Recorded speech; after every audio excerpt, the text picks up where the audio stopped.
শুরুটা হয়েছিল মুস্তাফিজুর রহমানকে আইপিএল থেকে বাদ দেওয়া নিয়ে।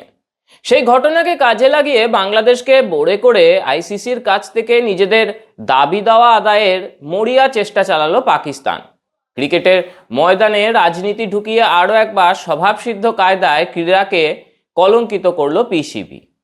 আর গোটা ঘটনাক্রমে ছাগলের তৃতীয় সন্তানের মতো তিরিং বিরিং করে লাফিয়ে বেড়ালো বাংলাদেশ। নমস্কার, আমি শুভ্র চট্টোপাধ্যায় আর আপনারা দেখছেন মাধ্যম। হাসিনাকে দেশ ছাড়া করার পর থেকে বাংলাদেশের বন্ধু সাজার চেষ্টা চালিয়ে আসছে পাকিস্তান। বিভিন্নভাবে বাংলাদেশকে আজগুবি সব স্বপ্ন দেখিয়ে নিজেদের স্বার্থ সিদ্ধি করে চলেছে তারা। আর বাংলাদেশের অভ্যন্তরে ভারত বিদ্বেষের জোয়ারে সেসব কথা বিশ্বাসও করছেন অনেকে। তারই চরম পরিণতি হিসেবে টি-20 বিশ্বকাপ থেকে সরে গিয়েছে বাংলাদেশ। পাকিস্তানের গ্যাস খেয়ে ভারতে খেলতে অস্বীকার করে টুর্নামেন্ট থেকেই বাদ পড়ে গিয়েছে তারা। কিন্তু এখানেই থামেনি পাকিস্তান। বাংলাদেশকে বোড়ে করে আইসিসিকে ব্ল্যাকমেল করে নিজেদের দাবি আদায়ের চেষ্টা চালালো তারা। তবে জয় শাহের আইসিসির কূটনীতিতে খুব বেশি সফল হয়নি তারা। টি-20 বিশ্বকাপে বাংলাদেশ খেলবে না নিশ্চিত হওয়ার পর 15ই ফেব্রুয়ারি কলম্বোয় ভারতের সঙ্গে ম্যাচ বয়কটের সিদ্ধান্তের কথা জানায় পাকিস্তান।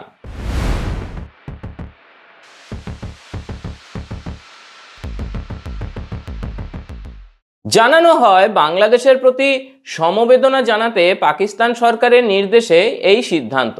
এরপরই শুরু হয় নানা জটিলতা, কারণ পাকিস্তানের অনুরোধেই তাদের সমস্ত ম্যাচ শ্রীলঙ্কায় আয়োজন করেছে আইসিসি। তারপরেও ম্যাচ বয়কট করার সিদ্ধান্ত পাকিস্তানের ওপর আইসিসির শাস্তির খাঁড়া ঝুলতে থাকে।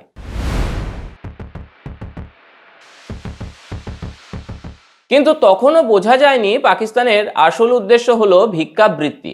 ওদিকে ভারতের তরফে জানানো হয় তারা ওই দিন ম্যাচ খেলতে কলম্বোয় হাজির থাকবে। পাকিস্তান না খেললেও ভারতীয় দল ম্যাচ খেলতে স্টেডিয়ামে যাবে। ওদিকে পাকিস্তানের ভারতের সঙ্গে ম্যাচ বয়কটের সিদ্ধান্ত ঘোষণার সঙ্গে সঙ্গে চাপ বাড়তে থাকে পিসিবির ওপরে। সেই চাপে অবশেষে নতি স্বীকার করে পাকিস্তান বোর্ড। আইসিসির সঙ্গে বৈঠকে বসতে রাজি হয় তারা। এরই মধ্যে পাকিস্তানে যান বাংলাদেশ ক্রিকেট বোর্ডের প্রধান আমিনুল ইসলাম বুলবুল। সোমবার আইসিসির সঙ্গে বৈঠকে ভারতের সঙ্গে বিশ্বকাপের ম্যাচ খেলার শর্তে রীতিমতো ব্ল্যাকমেল শুরু করে পিসিবি ও বিসিবি, যার মধ্যে অন্যতম হলো ভারতকে পাকিস্তান ও বাংলাদেশের সঙ্গে দ্বিপাক্ষিক ও ত্রিপাক্ষিক সিরিজ খেলতে হবে। বুঝুন ভণ্ডামির পরাকাষ্ঠা। যে পাকিস্তান বাংলাদেশের প্রতি সমবেদনা দেখাতে ভারতের সঙ্গে ম্যাচ বয়কট করেছে, সে ভারতের সঙ্গে দ্বিপাক্ষিক সিরিজ খেলার শর্তে বিশ্বকাপে ম্যাচ খেলবে বলে ব্ল্যাকমেল করছে। এবার বুঝুন পাকিস্তানের আসল মতলব বাংলাদেশের প্রতি সমবেদনা দেখানো না অন্য কিছু। এদিনের বৈঠকে পিসিবির তরফে বেশ কয়েকটি দাবি তোলা হয়।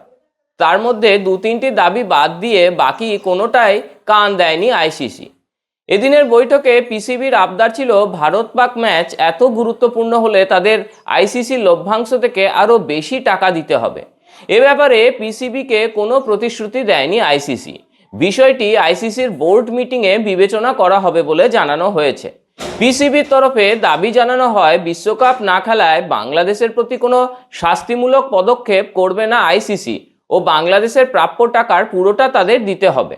পাকিস্তানের এই দুই আবদার শুধুমাত্র মেনে নিয়েছে আইসিসি।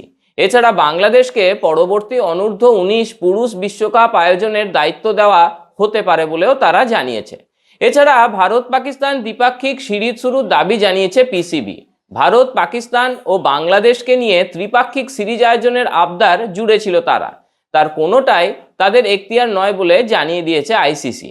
একই সঙ্গে কোন খেলোয়াড় মাঠে কার সঙ্গে করমর্দন করবে আর কার সঙ্গে করবে না তাও তাদের ব্যক্তিগত ব্যাপার বলে জানিয়ে দিয়েছে তারা।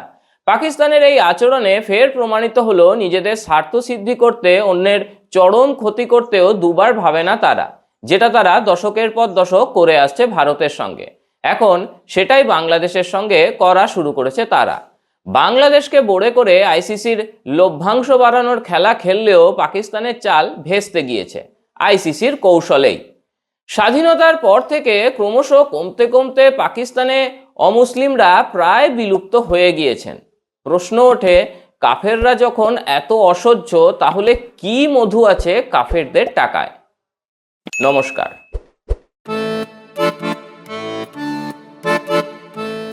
भारत की आत्मा बसती है गांवों में और इन गांवों की शान है हमारा जनजातीय समाज। प्रधानमंत्री श्री नरेंद्र मोदी जी और मुख्यमंत्री श्री मोहन यादव जी के नेतृत्व में मध्य प्रदेश सरकार ने लिया है संकल्प सबका साथ, सबका विकास और सबका विश्वास।